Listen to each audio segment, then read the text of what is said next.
दोस्तों, मैं दिव्या स्वागत करती हूँ आपका तरंग पॉडकास्ट सीरीज किताब नामा में, जहाँ रामलाल आनंद कॉलेज की associate professor doctor Deepti Bhardwaj बातचीत कर रही हैं वेंकटेश्वर कॉलेज की associate professor doctor Rupleena Bose से। और आज इस बातचीत में हम जानने वाले हैं रुपलीना मैम की नॉवेल समर ऑफ डैन के बारे में। चलिए सुनते हैं इनकी बातचीत और जानते हैं इनकी नॉवेल के बारे में। I'm very happy to have you here today. Thank you so much for making time for us, Rupleena. I read your novel and the moment I finished it, I wanted to go back and read it one more time. That's so sweet of you. It's spellbounding. Welcome to talk about it now. Please tell us how you conceptualized it, how you conceived of this novel.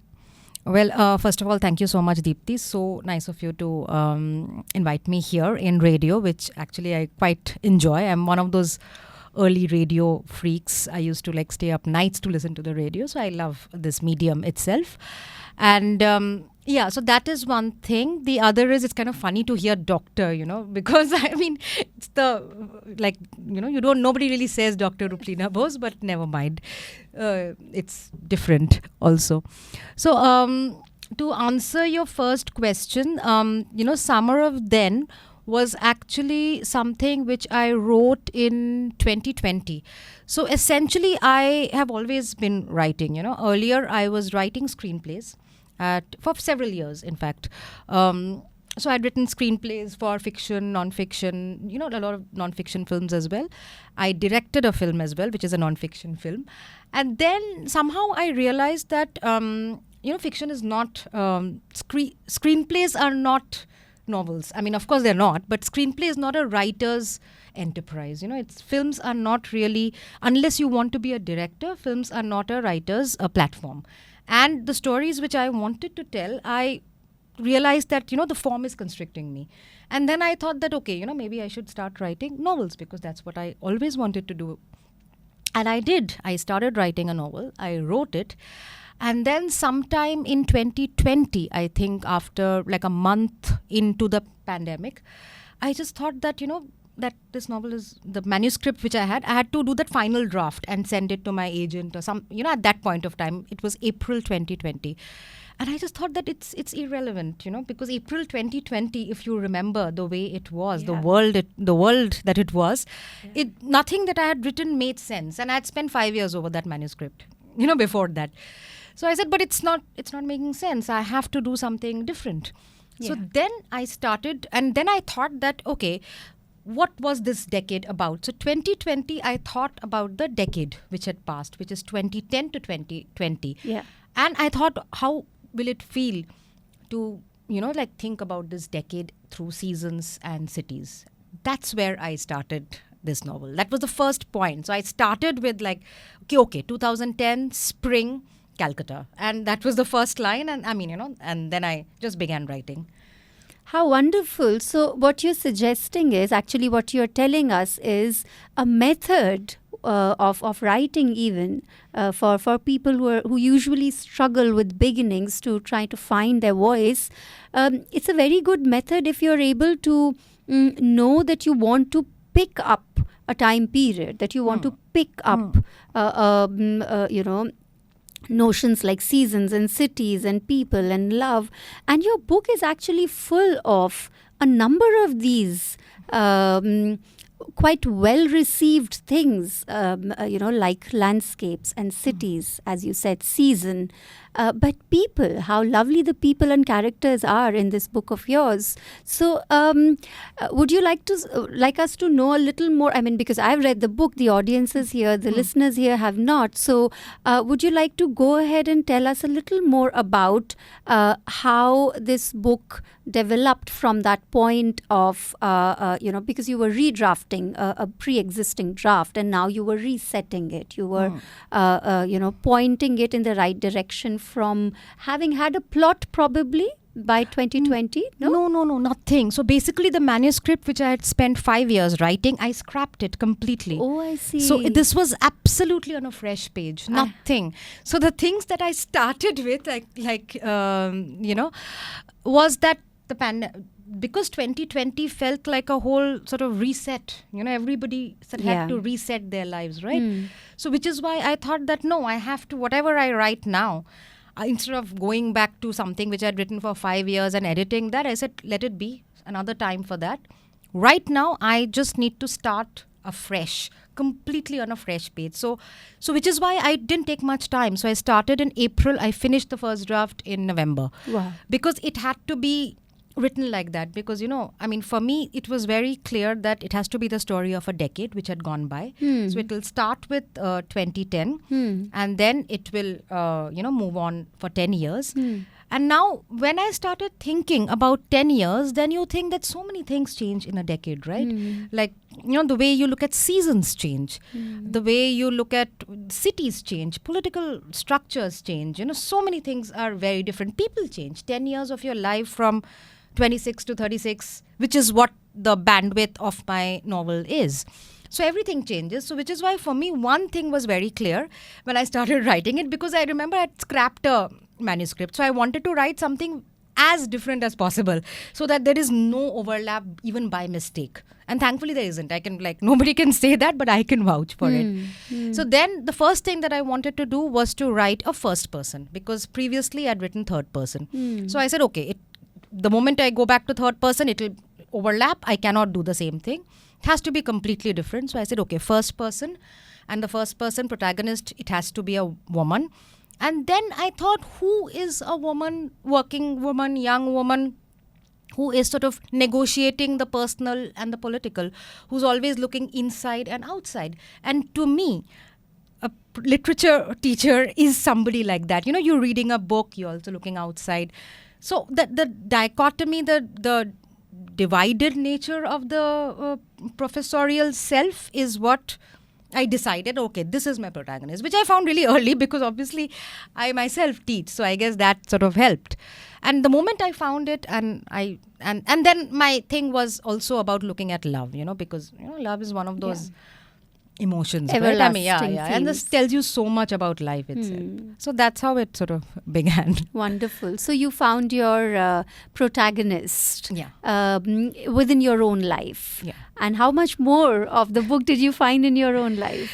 No, essentially, a lot of the observations, I would say, the events are not my life, but a lot of the observations about a woman, about, things which are happening around you, that is obviously, it must have been my observations. But I'm not saying I consciously took it. I will say that, when I write, you don't think always that this is exactly what I'm going to write. You have a set of things mapped out. Like for me, the protagonist had to be as in when I realized that, okay, who is a person who is going to look at this decade, and I wanted my novel to be an observational novel, a literary novel, also something where, something which is tight, which is moving fast, there's like this whole tightness of anxiety and the self.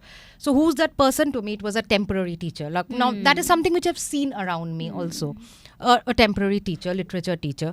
And then I thought, okay, what does a young woman, how do you look at morality? What about love?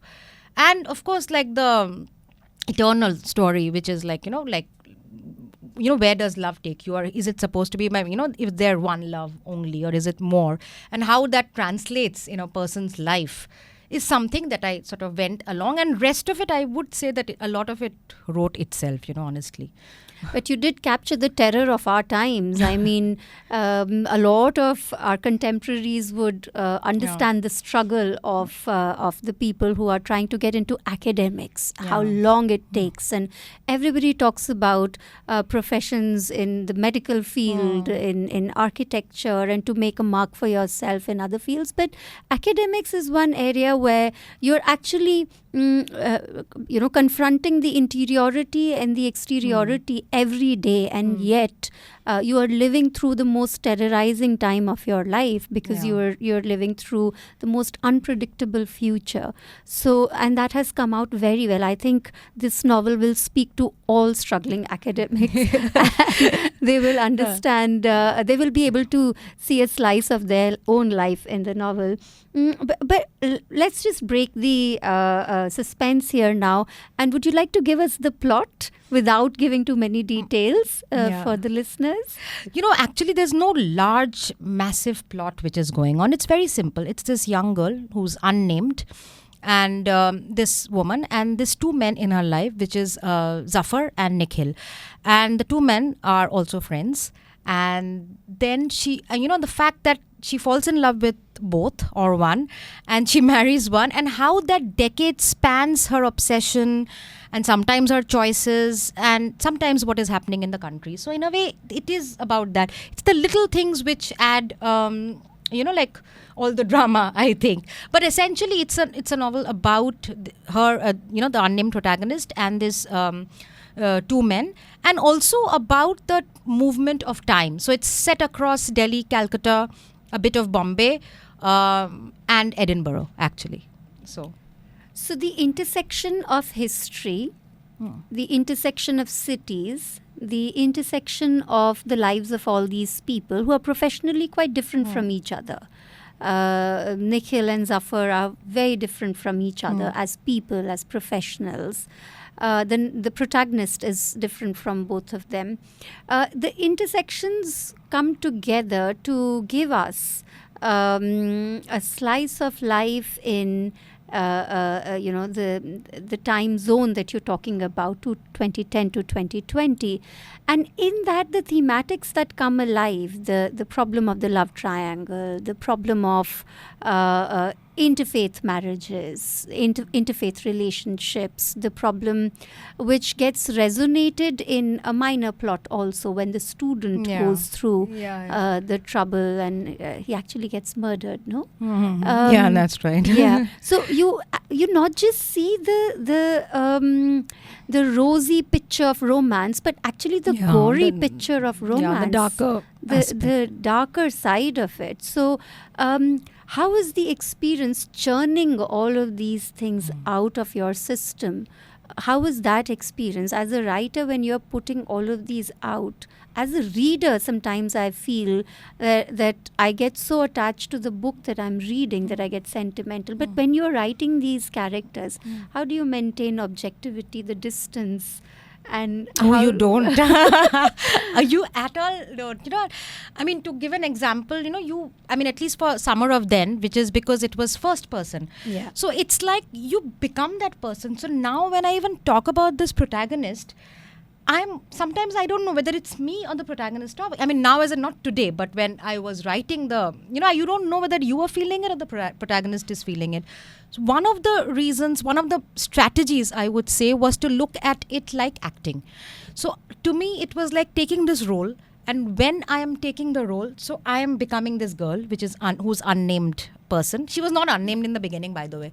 Yeah, so, she remains unnamed. Yeah, because I had a name, but midway I realized that the only time she needs a name was like page number 221 or something. No point. I said no point. Forget it. If we have done without the name, let it be like a mystery. Yeah, also like a every man, every woman kind of a character, right?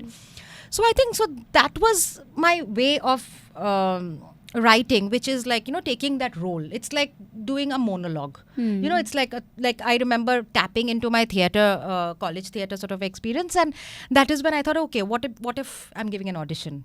So that is what I brought in when I thought of the protagonist and how she's going about the various events. But the rest of it, a lot of distance collapses, obviously. But what you have is that if you're writing every day, which I was at that point of time with this particular novel, you automatically are in that zone. You are living an alternative world, right? You're living in an alternative world, which is starting in 2010. So every chapter, one go was also my way. So every chapter, one go, every season. So you are also living it all the time. So you don't know about what's happening around you. You only know what's happening in those pages. So I think that's where I sort of moved along as a writer, I would say. Yeah, that helps us understand how one would deal with it, because to be able to live this twin life in tandem all the time would not be possible.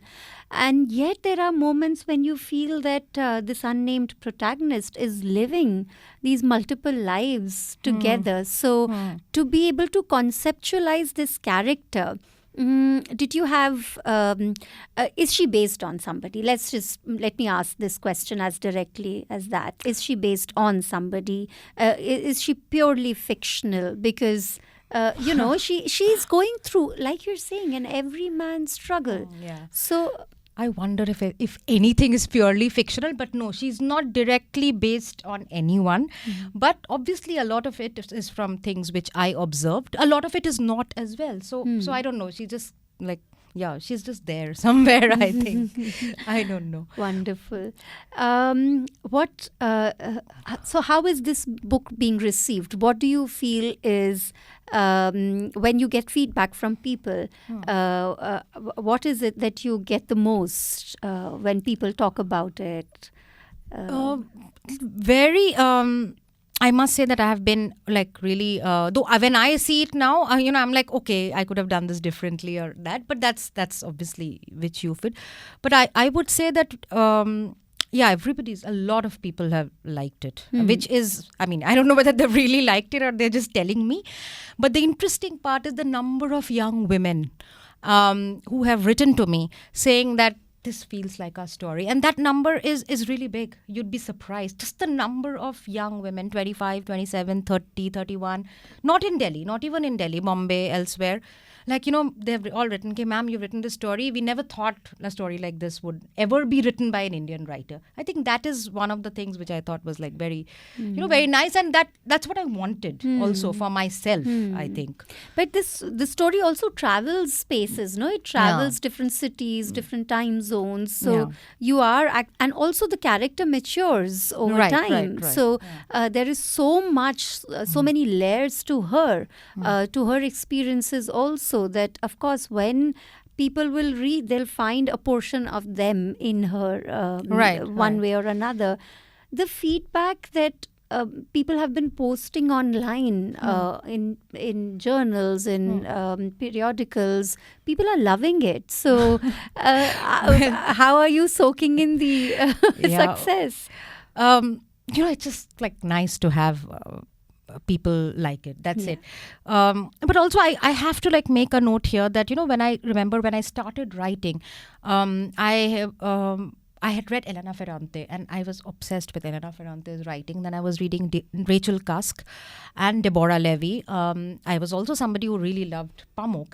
And somewhere I felt Pamuk, of course, male professor, but Rachel Cusk or Elena Ferrante, they all talk about young female teachers and the dilemmas in their life.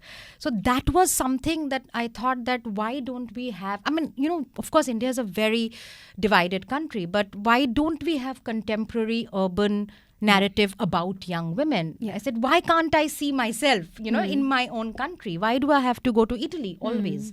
So I think I started writing with those thoughts. So hence when all these young women, when they write to me and they tell me that, this story was not told, it feels like our story. And I'm like, see, I was right. It was not just me. At that time you think that it's just you who wants a story like that, but no.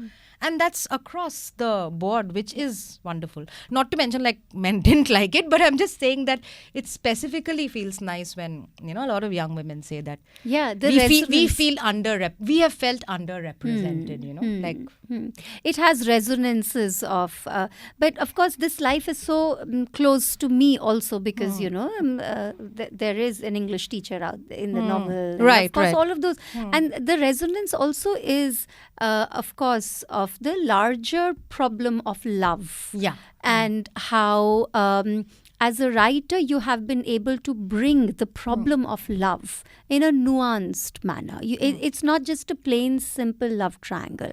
Right. It's not like somebody is actually going ahead and stepping out of the marriage. It's not an Anna Karenina. It is a woman who can see the journey from the husband to the lover. Yeah. It is out there for her to observe. Yeah. And I think more and more people will find resonance in that also, not just the character's profession, not just her struggles otherwise, not just her Delhi half, her Calcutta half, her Mumbai bit, but also how love is a problem that she's trying to tread through. So, but do tell us how you were able to, in number of portions in the book, you were able to show really intimate details.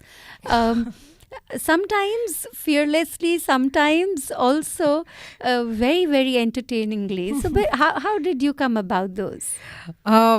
Yeah, but it was just like the requirement. It's like a very Bombay light. It's a requirement of the scene. I think that's where I'll leave it. Yeah. But regarding, one of the things that I wanted that, when there is a love triangle where there's a man and two women, there's no apology for anything. But why don't we see it on the other side? And, my point was also that why should it be only that kind of a love triangle? What about a woman who's facing a dilemma?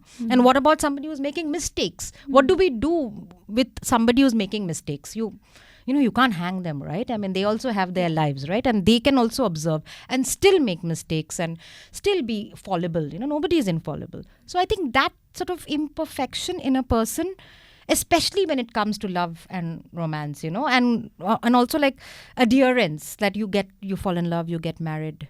Okay, then, so then what if you fall in love, you get married, you fall in love again, and you don't want to get married?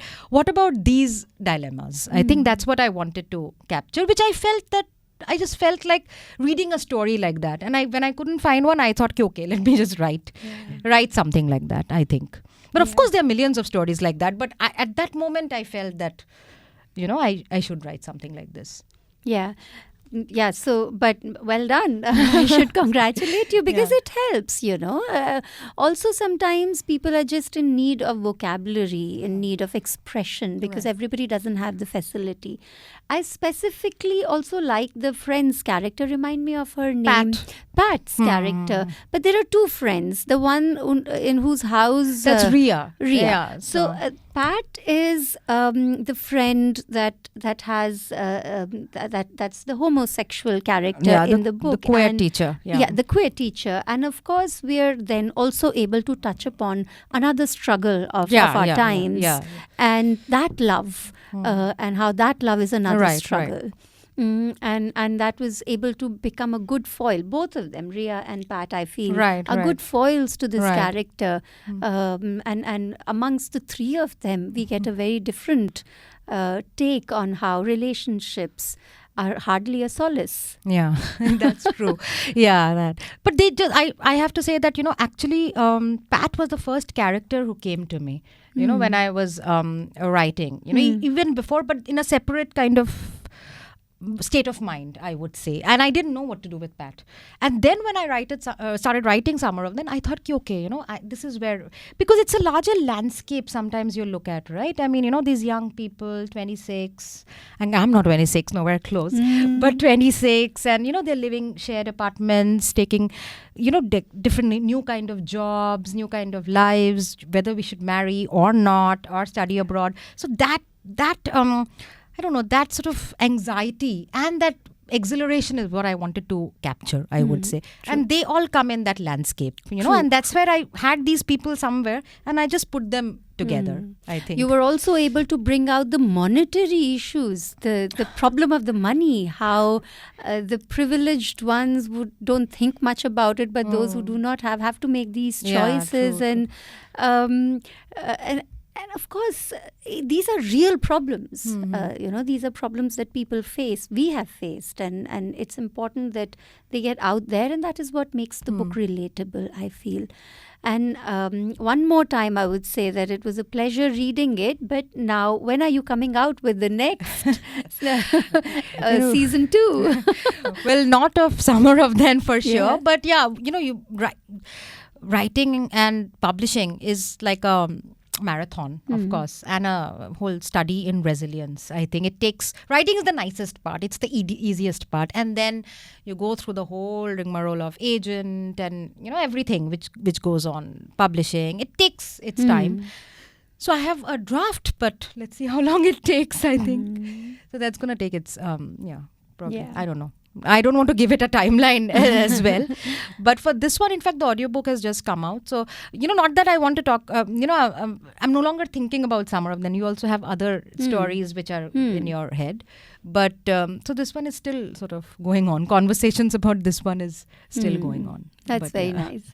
Let's just also get a couple of things into our discussion, things that I found were actually extremely serious in this novel. And they were able to bring our memories alive. They were able to take us back into some troubled waters. And one also sees the ripple effect of those problems. They are not leaving us. For instance, the problem of partition. You say in your novel that Delhi never recovered from partition. And you also take us to the town of Nilokari in Haryana, which was a settlement for people who had suffered and survived partition. Right. Yeah. And you also are able to, within that, within the larger plot of Priya and Salman, the two students who have this interfaith love, apart from the main protagonist and Zafar, who have the interfaith love, you're able to bring to us this problem which is actually so loud in our faces at the moment. With love jihads becoming headline one day, and our everyday lives being impacted if we have friends who have interfaith marriages. The novel is actually able to direct us into these questions that are very easy to brush under the carpet. And you made it a point to include them in this work. Please talk to us a little more about these choices that you made. Yeah. First I'll answer the partition question. That actually that I thought was something which in a way came to me by chance, and that is in fact the interesting part. That I remember my dad was telling me a story about how I have my grandmother's sister, who I've known only as a child, and she's no more, of course, for many years. She was an artist, and she was an artist who had been trained in Shantiniketan. And she went and lived in Nilokari for almost like 5 years, just after the partition. And this was a story my father was telling me one day. And I was like, Nilokari, what is that? And he said it in this very obvious sort of fashion. And he said, that was a township. It was made for to sort of rehabilitate partition refugees, and to teach them skills. So all these women from Shantiniketan, artists from Shantiniketan, they had gone for this job, and it was set up by Nehru around that time. It's near Karnal, and their idea was to, very interesting, very similar to the literature, how literature was used after the Second World War, with the soldiers for trauma, for PTSD. So here, all these women and their families who were coming from, who were refugees, they were supposed to be taught skills of art, of crafting, using waste to make dolls and handbags. So they have this entire contingent who were trained in Shantiniketan at the Vishwabharati University, and they started living there. But somehow, just the space itself was very different, or maybe it was the wounds were very raw. So this township did not take off after 5 years, and it shut down. And then my grandmother's sister, then she came to Delhi. And of course, it's one of those things which never left her. She forever would talk about Nilokari. And to my father, I never known of it. But she would always also make this very interesting little things which she was teaching there. So this story, and then when I looked up Nilokari, I realized that, it's not mentioned anywhere. It's like a whole new area. And then I found that there was all of this, people had gone, Bengalis, because of Panchayat Raj, so on and so forth. And I said, this has to be a part of the intergenerational trauma, also the intergenerational story about love, which is the subplot of my novel. And that's how I kept it there. And regarding interfaith love, which you mentioned, which was your second question, if you look at the city, there are all kinds of people, right? I mean, you cannot, and love is like the great equalizer, do we even ask, or I don't even remember ever thinking about things like what that person's name is or anything else. It's like, it's like chemistry, bang, that's there. And then you come across all these other things, societal constraints. And I think that's what I wanted to capture, I would say, in the various relationships, the groups of relationships. That's right. On a lighter note, you also include so much music in the novel. You are able to actually teach us so much about music. But it's incidentally your research area of specialization. Yeah, that's true. I love I think I do everything because I am not a musician. That's what my thing is, that anything to do with music I'll do. Yeah, I do like listen to a lot of music also while I'm writing, and I'm constantly like referring to it. And then you think of copyright, and I'm like, okay, should I remove this and that those things they come also. But I do use a lot of music as like the soundtrack of one's life, because we have so much music around, and it's not just like Western music, rock or blues, which I use here. There's also old Hindi film music, and it's your own. Like Bombay music, Hindi film music does not belong to the film or the playback singer. It's ours with our memory. So I think that's how I try to put it in the landscape. You walk anywhere, you'll have a song playing. So, that's the feel I wanted to give, I think. Yeah, it's quite powerful actually, because ultimately it punctuates our lives. We have music for everything, for every occasion, for every day. And yeah, it is a contribution that we underplay. Yeah, absolutely. Yeah. I mean, what is cinema without music? And then you have this whole alternative space of music, which, music which is other kinds of music which we have grown up with or not heard or hearing now. So I think that's one of the, incidentally, like, even as you said, my doctorate is on music. So that's also something that, it's always in my head. It just feels not enough to just write on music. So you keep writing about music, I think. Wonderful. Thank you so much, Rupleena, for your time, for your generosity to come up with the novel, then to talk to us about Thank you, the novel. You're so good. My God, like No, what are you saying? You're such a good like radio jockey or whatever, RJ. I'm like totally. Yeah, you should do lots of shows. I'll listen to all your shows. Let's keep that on the side. I will try, and I'm looking forward to your second, and then certainly I will do another show. Thank you one more time. Thank you everybody for helping us here. Thank you so much. Thank you so much. तो दोस्तों, अभी आपने summer of then novel के बारे में जाना। उम्मीद है कि आपको ये हमारा कार्यक्रम बेहद पसंद आया होगा। ऐसे ही और कार्यक्रम के लिए आप हमारे साथ जुड़ सकते हैं स्टूडियो RLAC पर।